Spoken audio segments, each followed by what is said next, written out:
Alcohol causes significant problems in society, contributing to chronic diseases such as cancer and heart disease, and also injury through violence and road accidents. At a time when young brains are still developing, they're handed the legal right to both purchase and consume alcohol. It's a big responsibility, and as a result, dangerous binge drinking is causing harm to young bodies and young brains.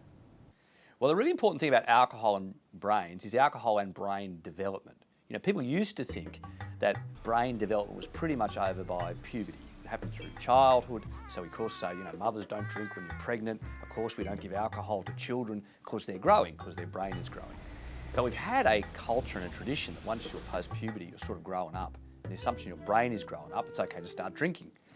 What we now know from modern neuroscience research, brain imaging and neuropsychological studies is the extent to which the brain is really continuing to develop.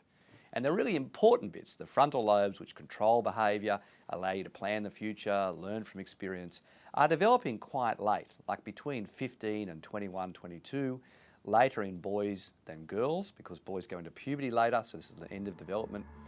And alcohol actually kills nerve cell connections, the sprouting of new growths from nerve cells, the connecting of the critical parts of the brain that stop dumb behaviours and allow you to learn from experience is all happening in those late teenage and early adult years.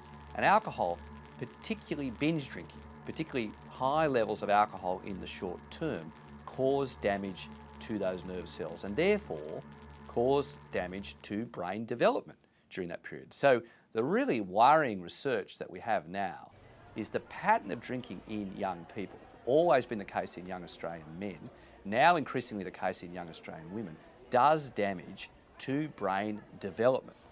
And we're not sure the extent to which that recovers later in your adult life.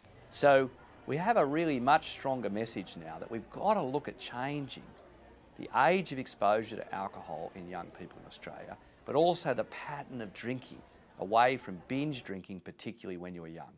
And how much alcohol do they need to consume in a single session to be doing damage to their brain?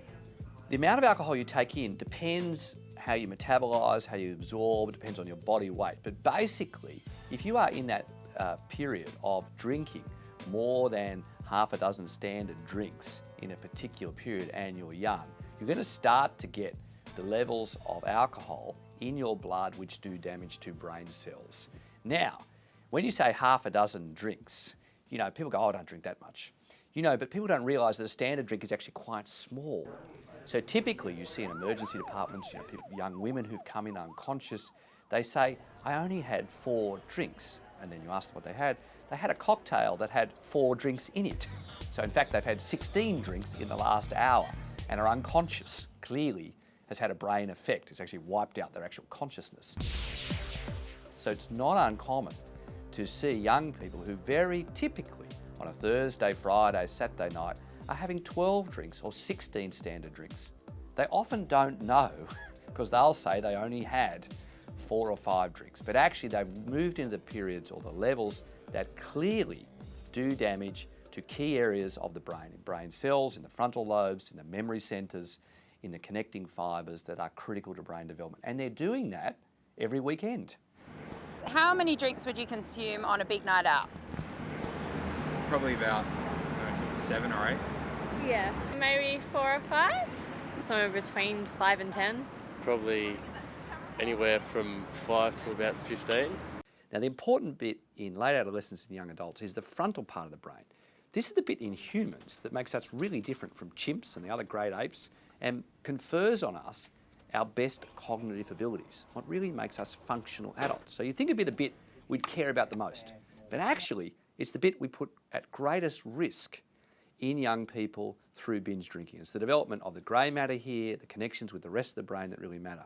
Also, on the sides of the brain, the bits that are related to memory, which are the bits that shrink actually in dementia and Alzheimer's disease, you can see in young people who are binge drinking start to shrink. So actually their memory ability, their cognitive ability is also being affected by this pattern of repeated binge drinking.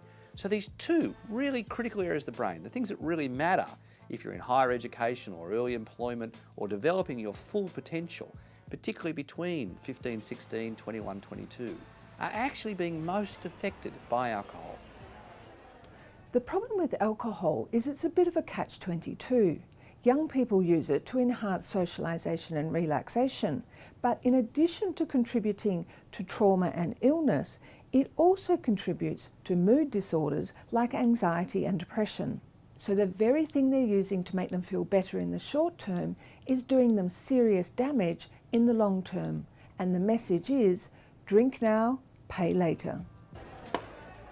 Really, we're just condoning great harm.